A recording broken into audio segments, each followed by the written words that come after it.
नमस्कार, बड़ी खबर में आपका स्वागत है। मैं हूं आशीष पाराशर। बड़ी खबर में आज हम चर्चा करेंगे रामलीला पार्ट 2 की। रामलीला पार्ट 2, जी हां, रामलीला पार्ट 2 जो इस समय दिल्ली के रामलीला मैदान में चल रहा है। योग गुरु बाबा रामदेव के अनशन का आज दूसरा दिन है। इस आंदोलन में उन्होंने काले धन वापसी को लेकर जो आंदोलन छेड़ा है उसका आज दूसरा दिन है। रामलीला मैदान पर लोग वहां पर जमा है। आखिर इस पूरा जो ये घटना हुई है रामलीला मैदान की, जो 2 दिन से चल रही है, आखिर पीछे इन सब के क्या है, क्या बातें, इसी पर आज चर्चा करेंगे हमारे इस खास कार्यक्रम खास खबर में।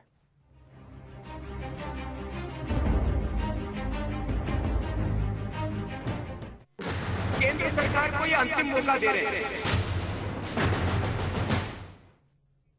बड़ी खबर में इस पर चर्चा के लिए हमारे साथ है हमारे न्यूज हेड प्रताप राव। प्रताप जी, क्या लगता है आज दूसरा दिन है बाबा रामदेव का, और बाबा रामदेव अब जो निशाना साध रहे हैं सीधे तौर पर काला धन वापसी के लिए, जन लोकपाल के लिए, अन्ना हजारे और बाबा रामदेव, 2 जने 10 दिन के अंदर अनशन पे बैठे हैं। कैसा देख रहे हैं आशीष? कैसी अजीब बात है, जन्माष्टमी के दिन अपन चर्चा कर रहे हैं रामलीला की, लेकिन इस बार लगता है कि रामलीला पार्ट 2 कहना गलत है। इस बार बाबा रामदेव कृष्ण लीला दिखाने जा रहे हैं, मुझे तो लग रहा है, क्योंकि रामलीला दिखाते हुए पिछली बार जिस तरह से उन्हें रणछोड़ दास होना पड़ा था, तो इस बार शायद लगता है कि रणछोड़ दास नहीं बनेंगे। वो अपनी पूरी 16 कलाओं से युक्त कला दिखाएंगे और वो उन्होंने दिखाना शुरू कर दिया है। और जिस तरह से वो इस बार बड़े माइल्ड हैं, सरकार के ऊपर हमले नहीं कर रहे हैं, तो अंदर ही अंदर ये खबर फैलने लगी है कि आखिर में सरकार के साथ क्या अंदर कुछ चल रहा है। लेकिन उनके समर्थक कहने लगे हैं कि नहीं नहीं, ये तो रणनीति है, यानी कि इस बार बाबा सीधे रण में नहीं है, रणनीति के साथ हैं। तो कुल मिलाकर लगता है कि रामलीला 2 नहीं, ये कृष्ण लीला की शुरुआत है। जी, पिछली साल अप्रैल में जिस तरह से अप्रैल मई जून के अंदर बाबा रामदेव को हमने देखा, उन्होंने एक आंदोलन खड़ा किया, रामलीला मैदान पर बैठे, देर रात कार्रवाई हुई।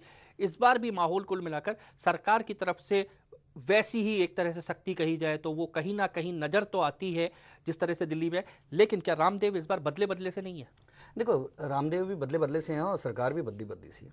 कुल मिलाकर पिछली बार जो रामलीला में जो लंका कांड किया था सरकार ने, तो उसके बाद जिस तरह का तहस नहस हुआ था, उसके बाद सरकार की जिस तरह से अंतर्राष्ट्रीय स्तर पे थू थू हुई थी और जिस तरह से उसको बैकफुट पे आना पड़ा था, तो उससे साफ जाहिर है कि इस तरह का जो कांड है, लाठी कांड है, वो अब सरकार करने की स्थिति में नहीं है। ऐसा तो नहीं लगता सरकार अब कॉन्फिडेंट है? क्योंकि अब सरकार को लगने लग गया जिस तरह से अन्ना टीम के साथ हुआ, ऐसा ही अगर इस आंदोलन को भी सरकार सीधे तौर पर चलने देगी तो आने वाले टाइम पे जो अन्ना टीम के साथ हुआ वही रामदेव के साथ हो जाए।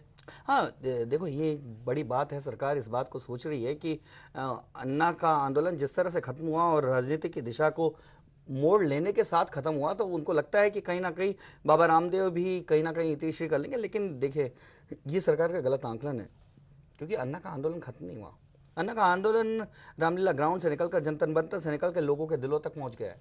भ्रष्टाचार के खिलाफ अब ऐसा माहौल बन गया है और ये बात लोगों के घर करने लगे कि ये सरकार जो है भ्रष्टाचार के खिलाफ कुछ भी कानून बनाने को तैयार नहीं है, भ्रष्टाचार के खिलाफ कार्रवाई करने को तैयार नहीं है, भ्रष्टाचार के खिलाफ जो भ्रष्टाचारियों के खिलाफ एक्शन लेने को तैयार नहीं है। तो ऐसे में अब ये सरकार ही भ्रष्टाचारी हो गई है, तो इसके खिलाफ कुछ करना चाहिए, ऐसा घर करने लगा है।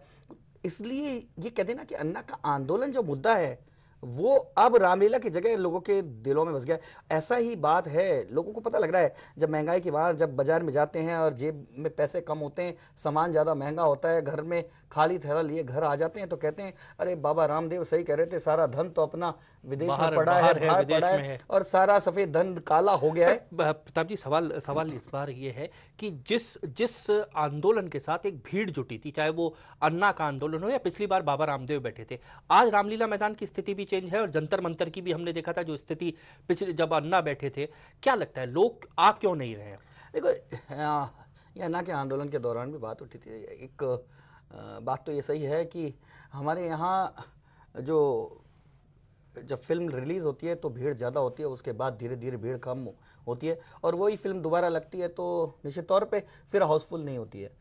तो ऐसे ही है, ये पुरानी फिल्म है, पुरानी फिल्म को दोबारा लगाएंगे तो भीड़ की हम अपेक्षा करें कि हाउसफुल हो जाए, ऐसा नहीं है। लेकिन इसका मतलब ये नहीं है कि फिल्म जो है बेकार हो चुकी है, फिल्म का असर नहीं रहा है। शोले आज भी लगाओ तो उसका असर दिखाई देता है, हालांकि हाउसफुल नहीं होती है। लेकिन ऐसे ही है, बाबा और अन्ना की जो ये फिल्म है, ये अब घर घरों में सीडीज में देखी जा रही है, लोग अपने टीवी सेट्स पे देख रहे हैं, इसलिए थोड़ी सी भीड़ कम है। बाबा रामदेव ने सरकार पर निशाना साधा है, क्या कहा है बाबा रामदेव ने, आइए सुनते हैं।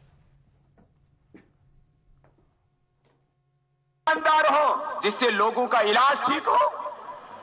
सरकार चाहती है किसान भी ईमानदार हो, जिससे कि देश में अन्न का संकट न आए। सरकार चाहती है इस देश के बच्चे ईमानदार हों, पढ़ लिख करके डॉक्टर, इंजीनियर, साइंटिस्ट बने, जो भी बने, जिंदगी में अच्छे इंसान बने और देश को आगे बढ़ाने के लिए काम करें। सरकार चाहती है अध्यापक भी ईमानदार हो। सरकार चाहती है पूरे देश की जनता ईमानदार हो। लेकिन जनता जब ये कहती है कि सरकार को भी ईमानदार होना चाहिए, तो इस पर आपत्ति क्यों होती है कि सरकार को भी ईमानदारी से देश चलाना चाहिए, देश को बेचना नहीं चाहिए, देश को बचाना चाहिए। जब ऐसा कहा जाता है तब खलबली मच जाती है और हमको तो सीधे गाली ही दी जाती है। भाई हमने कौन सी बुरी बात कह दी? क्या ईमानदारी की बात कहना बेईमानी है? तो देखा आपने रामदेव किस तरह से सरकार पर निशाना साध रहे थे। प्रताप जी, एक बड़ी बात है, अन्ना के पीछे एक टीम अन्ना कही जाती थी, बाबा रामदेव के पीछे भी एक बहुत सुनियोजित एक टीम काम कर रही है, कहीं ना कहीं वो मैनेज कर रही है पूरे सिस्टम को। इस बार बाबा रामदेव की वो टीम, अन्ना की टीम तो खुलकर सामने आ रही थी, बाबा रामदेव की टीम खुलकर नहीं आ रही है। देखिए एक बात है आशीष, क्योंकि बाबा रामदेव एक बहुत बड़ा साम्राज्य चलाते हैं, अपने आप में योग गुरु हैं और देश विदेश तक उनका सारा सिस्टम फैला हुआ है, तो उनकी टीम को कोई सामने आने की जरूरत नहीं है। कुल मिलाकर बहुत व्यवस्थित कार्यक्रम करते हैं। इतने लाखों लोगों के जब वो योग शिविर करते हैं तो निश्चित तौर पे ऐसे आंदोलन के लिए कोई बहुत बड़ी उनके लिए लेकिन सर दूसरी बात, जो बाबा रामदेव जो कह रहे हैं ये बात सही है कि जब सरकार कहती है कि ईमानदार किसान हो, ईमानदार मजदूर हो, ईमानदार आम आदमी हो, ईमानदार सेठ हो, ईमानदार साहूकार हो, व्यापारी हो, स्टूडेंट, सब ईमानदार हो, और जब हम कहते हैं कि ईमानदार सरकार हो तो क्या दिक्कत है? और ये सवाल लोगों के दिलो दिमाग पे घर करता है कि आखिर में ईमानदार सरकार की बात आती है तो सरकार चिढ़ क्यों जाती है? सबके साथ ईमानदारी की बात, और जब खुद की ईमानदारी की बात आती है तो कहीं ना कहीं एक चिढ़ होती है। बाबा रामदेव कह रहे हैं। चर्चा जारी रखेंगे, आगे बढ़ने से पहले लेते हैं एक ब्रेक।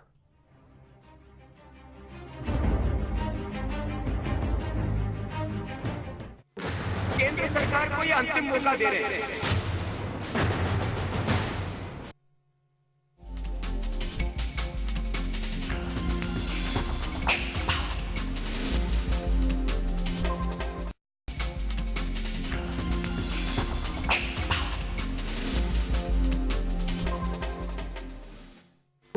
केंद्र सरकार को ये अंतिम मौका दे रहे हैं। बड़ी खबर में एक बार फिर से आपका स्वागत है। हम चर्चा कर रहे थे रामलीला पार्ट 2 की। बाबा रामदेव जो दिल्ली के रामलीला मैदान में अनशन पे बैठे हैं, पूरा मामला आखिर क्या है, क्यों बाबा रामदेव अनशन पे बैठे हैं और बाबा रामदेव की आखिर मांग क्या है, एक नजर डालते हैं फटाफट।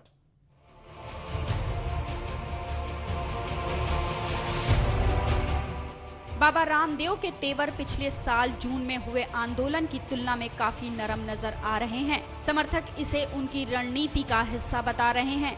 रामलीला मैदान में बाबा रामदेव के आंदोलन का समर्थन करने के लिए देश भर से हजारों की संख्या में लोग जुटे हैं।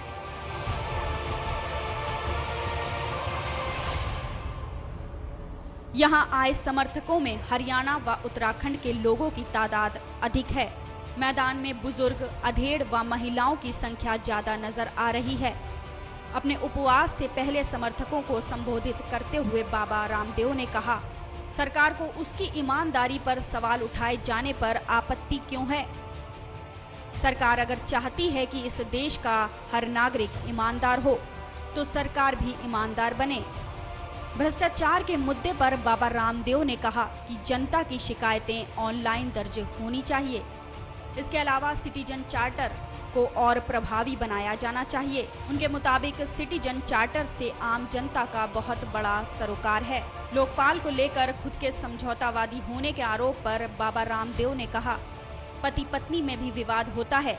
अगर लोकपाल पर 99% सहमति भी हो जाती है और लोकपाल पास कर दिया जाए तो देश का भला होगा।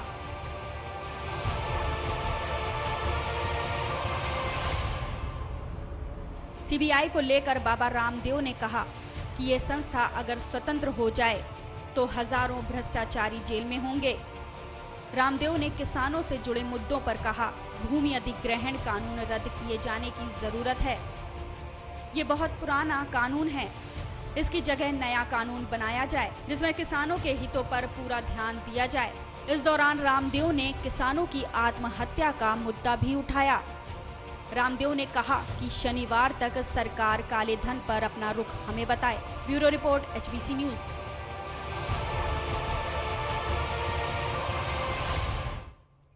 तो देखा आपने क्या प्रमुख मांगे रामदेव अपने इस आंदोलन में उठा रहे। प्रताप जी, एक बड़ा सवाल है जो आपने कहा, जिस बात पे हम चर्चा कर रहे हैं, रामदेव के तेवर थोड़े से बदले, थोड़े से नरम है। क्या ये पिछली साल आंदोलन के बाद में जो सरकार की तरफ से सख्ती की गई थी रामदेव के ऊपर और रामदेव के जो सहयोगी हैं बालकृष्ण, उनके ऊपर भी की गई, क्या ये उसका असर तो नहीं है? नहीं आशीष, जैसे मैंने कहा कि इस बार रामलीला नहीं कृष्णलीला हो रही है, पूरी रणनीति के साथ हो रही है। तो मुझे लगता है कि उस रामलीला से बाबा रामदेव ने काफ़ी सीखा है और कृष्ण की नीति को अपनाया है। उससे भी बड़ी बात एक मैं बताता हूँ कि जब हम लोग यूनिवर्सिटी में थे तो आंदोलन होते थे, तो आंदोलन में बात होती थी कि समोसे की जो साइज़ है वो छोटी हो गई है, उसे बड़ी की जाए। उसके बाद जब बड़े हुए तो पता लगा कि कर्मचारी आंदोलन कर रहे हैं अपनी तनख्वाह बढ़ाने के लिए। उसके बाद जब पता लगा कि नहीं, बस सर्विस चालू करने के लिए किसी गांव के लोगों ने हड़ताल की कि बिजली सुविधा चाहिए। लेकिन हमें समझना पड़ेगा कि अन्ना और बाबा का आंदोलन ऐसे किसी डिमांड के लिए नहीं है। वो भ्रष्टाचार मुक्त करना चाहते हैं, काले धन को लाना चाहते हैं, शायद लंबी लड़ाई लड़ना चाहते हैं। हमारे साथ प्रताप जी चर्चा में प्रताप वैदिक जी हमारे साथ चर्चा में जुड़ गए हैं। वैदिक साहब, आपका बहुत बहुत स्वागत है। पिछली बार रामलीला मैदान पर बाबा रामदेव अनशन पर बैठे थे, इस बार भी बैठे हैं। आखिर दोनों बारों में क्या अंतर नजर आपको आ रहा है? इस बार के अनशन में एक तो पहले से ज्यादा लोग आए हुए हैं, नंबर 1। दूसरा, स्वामी जी की भाषा में आक्रामकता नहीं है, बल्कि बहुत ही समझिए कि गरिमा है, विनम्रता है और एक सन्यासी का संभला हुआ पन है। तीसरा जी, इस समय उन्होंने इस लड़ाई को निर्णायक लड़ाई कहा है। तो क्या 3 दिन का समय दिया है। सरकार अगर सुनेगी तो ठीक है, नहीं तो फिर वो अपनी घोषणाएं करेंगे। वैदिक साहब, क्या लगता है इस बार क्या बाबा रामदेव ज्यादा मैच्योर नजर आ रहे हैं? ज्यादा क्या? इस बार, पिछली बार जो हुआ रामलीला मैदान में, उसके बाद में इस बार बाबा रामदेव खुद क्या ज्यादा मैच्योर नजर आ रहे हैं? 1 साल में वो समझ गए हैं कि केंद्र सरकार क्या क्या कर सकती है, तो उन्होंने पूरी रणनीति के साथ वो मैदान में उतरे। बिल्कुल बिल्कुल। क्या होता है कि दुनिया में आप सब कुछ चीज खरीद सकते हैं, अनुभव नहीं खरीदा जा सकता। अनुभव होने से ही होता है और अनुभव ने उनको बहुत बुद्धिमान बनाया है, बहुत परिपक्व बनाया है और उनमें एक प्रकार की लेकिन वैदिक साहब, एक और बात उठ रही है कि इस बार जो बाबा रामदेव जो हैं सोनिया और गांधी परिवार के खिलाफ कुछ नहीं बोल रहे हैं। अंदर खाते कोई ना कोई समझौता हो चुका है कि कम से कम गांधी परिवार और कांग्रेस के ऊपर हमले नहीं किए जाएं और अपना आंदोलन जारी रखा जाए, इसलिए शायद कुछ दब के बोल रहे हैं वो। नहीं, दब बिल्कुल नहीं रहे हैं जी। ये इसी तरह से है कि जैसे तीर पीछे खींचा जाता है जी, तीर जितना पीछे खींचा जाता है, छोड़ने पर वो उतनी आगे जाता है। तो यानी कि ये रणनीति है वैदिक साहब ये? बिल्कुल बिल्कुल। तो ऐसी क्या रणनीति, पिछली बार क्या वो इस रणनीति को नहीं समझ पाए थे, इस बार वो क्या इस रणनीति के साथ पूरी तरह से मैदान में है? हाँ, क्यों नहीं, बहुत सोच समझ के काम कर रहे हैं, फूंक फूंक कर कदम रख रहे हैं। एक और मैं समझता हूँ कि ये पूरे देश के लिए हितकारी होगा। जरा एक बहुत जरूरी फोन है जी, अब मुझे वार्ता रोकना पड़ेगी बीच में। बोलिए।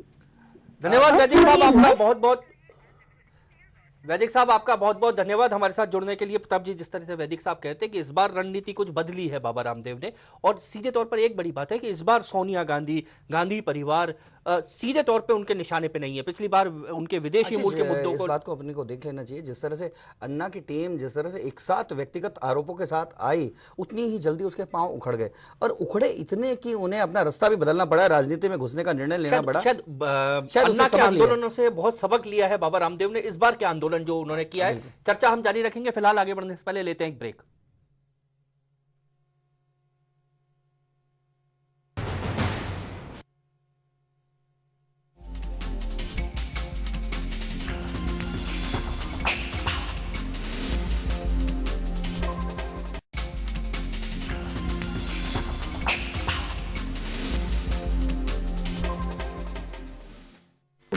केंद्र सरकार को ये अंतिम मौका दे रहे हैं